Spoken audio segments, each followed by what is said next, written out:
Hello! Hi my dear மக்களே! இன்னைக்கான line ரொம்ப ரொம்ப உண்ம. நீங்களும் நெனச்சிருப்பீங்க. மலர்ந்த முகம் சாதாரண உணவையே அறுசுவை விருந்தாக்கி விடும். ஆமாவா? இல்லையா?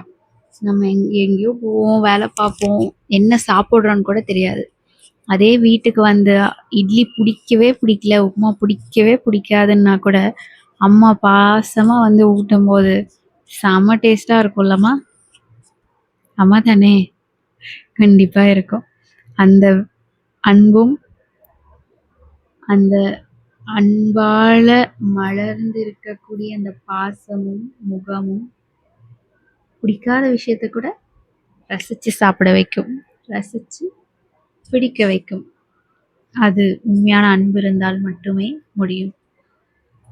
விருந்தோம்பல் மிகவும் முக்கியம். சிந்தித்து செயல்படுவோம்.